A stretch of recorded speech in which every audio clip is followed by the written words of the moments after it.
is your presentation about? Switzerland. Switzerland in development assistance? It's just the results framework. Oh, the result framework. So just to get a system ID. Oops.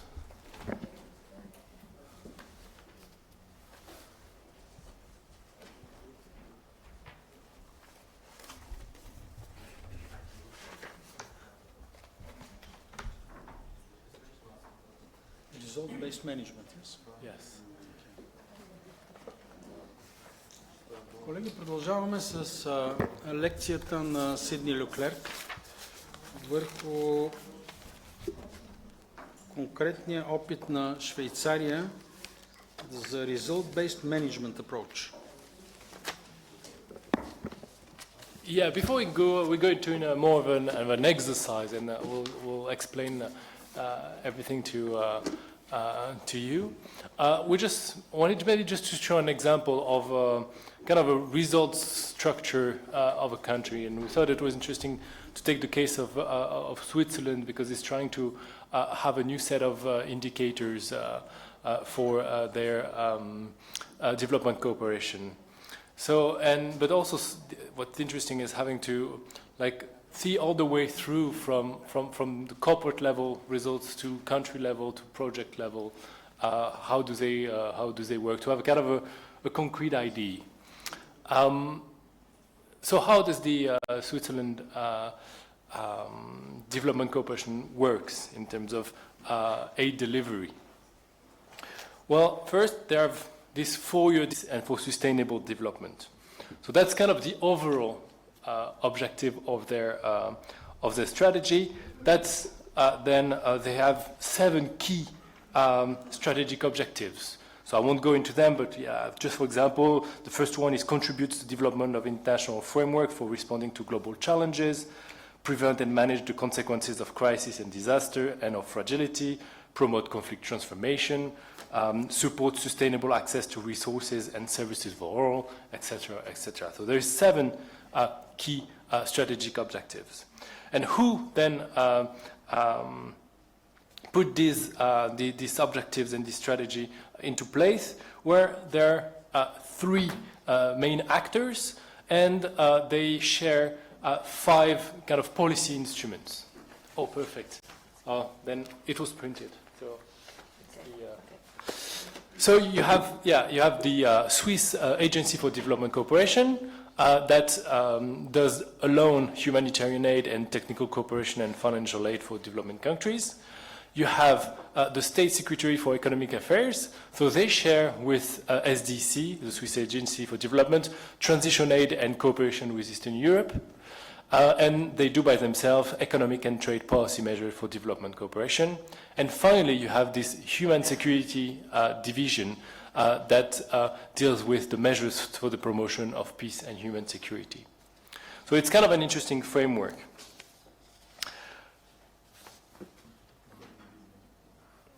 And then, well, how do they annual report that is done jointly by SDC and SECO? I'm focusing more on the SDC part here. And that then translates also in the triennial report against the dispatch period. So that's kind of the overall framework. But in 2016, they introduced kind of a novelty. They developed a series of 40 indicators at a corporate level, and they're called the aggregate reference indicators. And why did they do that? Well, first because there was an increased demand for accountability from Parliament and the public, but also because they wanted to address the proliferation of indicators across the different priority themes in different contexts, which was largely resulting to some kind of inability among the Swiss corporation to paint kind of a coherent picture of their contribution. As an example, there was an internal study that they did which revealed that they had just for the food security and nutrition sector 140 indicators. And so it was difficult to have a clear picture. And so how did they build the indicators? And that's also what's interesting. Well, first they are linked with the Swiss Development Cooperation goals, and the goals have been measured against the 7 objectives, and they kind of mix in between like easily aggregated rich indicators, I would call, some indicators that measure the delivery of policy or legislation via the technical assistance, and there are outcome indicators such as income change or time saved by women in terms of activities. And what I think is very interesting, and also for our discussion this afternoon, well, is that they mapped each indicator to one of the objectives of the dispatch, of their 4-year strategy. They also mapped it against the thematic area they're working on and to the relevant SDGs. So if I take, let's take this indicator, a YY number of births attended by skilled health personnel. The way it's written in their documents is, okay, basic services. Basic services, well, that's their 3rd objective of the joint dispatch, which is support sustainable access to resources and services for all. Health system is the SDC thematic area, and the number of births, that's going towards the SDG 3 on ensuring healthy lives and promote well-being for all at all ages. So they kind of, for each indicator, they kind of put it against their different framework at different level. I think that's quite an interesting model. A second example is, for example, the XY international norms, global policies, and political process developed in the field of food security and nutrition. So how does that relate to their joint dispatch? Well, first, because it's part of the global challenges, which is the first objective of the strategic objective of their joint dispatch. It relates to their thematic area of food security and nutrition policies, and it relates to SDG 2 on zero hunger and SDG 3 on ensuring healthy lives and promote well-being for all at all ages. So it's quite interesting that each indicator takes a different anchoring, I would say, in the strategy at the national level and also at the international level with the SDGs. And so on top of this aggregate reference indicators, standard indicators, they also developed some conflict and human rights indicators that are mandatory in countries that are considered fragile states. There are also a set of non-mandatory thematic indicators with an outcome focus at country and project levels. And project implementers may use, well, when it's relevant, some bespoke or tailored indicators to reflect the project and country contexts. So at country level then, if we look at how they work, they have more than 40 country or regional level cooperation strategies. And so what do? These strategies have a 4-year time frame, so that's quite important. And that does not include only the Swiss aid flow, but also it incorporates development cooperation, trade, foreign policy, and humanitarian interests. So that's also kind of an interesting way to build the strategy. And so the strategies, well, they build on 3 key things. Well, the partner countries' objectives, the joint dispatch, so the strategic objective, the multi-annual strategic objective of the agency, and on international agreements. And so within each strategy, well, we have different results framework for each sector that they work in. And they prioritize that on the basis of the country itself. And so each results framework specifies indicators at 3 levels: country level results, results of the agency's interventions, and operational and organizational performance indicators. And finally, how do they work at the country and project level in terms of approach, in terms of management? Well, so the staff representing SDC, the agency at country level, report back against the strategy every year. These reports are internal, but they include some steering implication for the coming year. So that's kind of the look back, feedback loop. And so what do they do? Well, they analyze all three levels of data. They do what they call a contextualized result statement, and they kind of rate the different aspects. And also what's interesting is that their result framework is not fixed for the 4-year strategy. It allows for some flexibility if they see that it should be adapted at a certain point.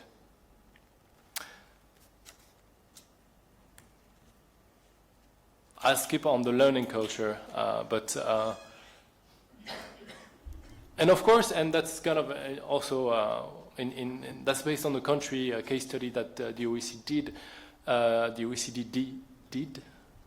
And since there is kind of an increased focus on indicatorization, if we can call that, and there is another case that you will see in the PowerPoint presentation, but we won't present it now. That was more focused on the qualitative rather than indicator part of the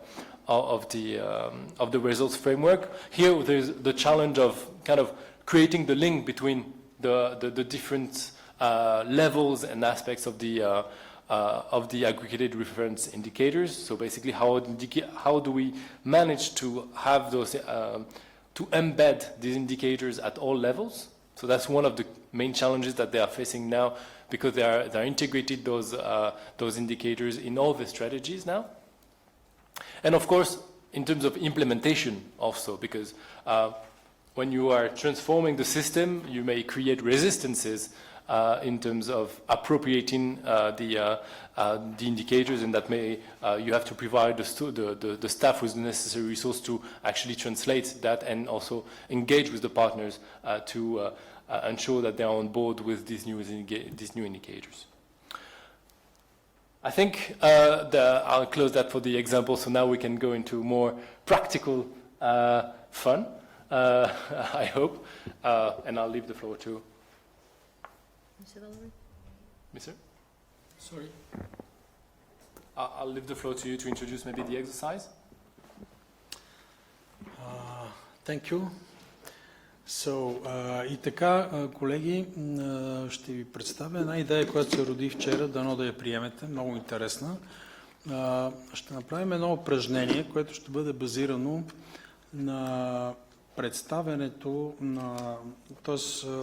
опита от наша страна да приложим този подход, за който стана въпрос, основано на резултати управление. Подхода на основано на резултати управление, като ще разделим аудиторията на 3 групи. Всяка една група ще вземе по един проект за помощ за развитие. Един ще има хуманитарен характер, един ще бъде многостранен. Групата в средата ще работи по многостранния проект, един хуманитарен проект и един двустранен по помощ за развитие. Огнян е били ни казал кой ще поеме другите два. Коя част от аудиторията? Абсолютно произволно разделение. Тези първите две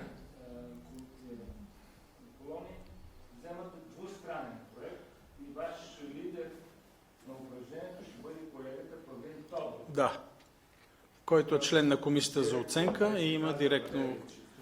Тези две колони са многостранен проект и последните две колони хуманитарен проект, който с лидер на групата, съветник Валентин Гайдаров и доктор Янева, които са специалисти по хуманитарна помощ. А лидер на многостранния проект се самопровъзгласявам аз със средната група. И сега нека тарторите, така да се изразят, да си отидат при групите, за да обясниме какво е точно на колегите, за какъв точно проект става въпрос. и как трябва да се изготви списък, едно много кратко списъче, с цели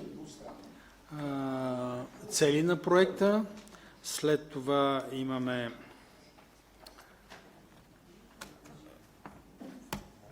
айде сега превеждайте. Input. Ресурси. Ресурсите, които трябва да бъдат използвани в проекта. След това имаме резултат в смисъл на конкретни индикатори на резултата. След това имаме цялостен резултат като outcome.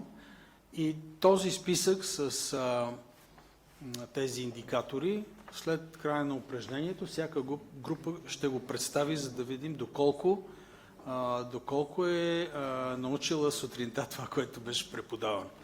Добре, разделяме се за кратко.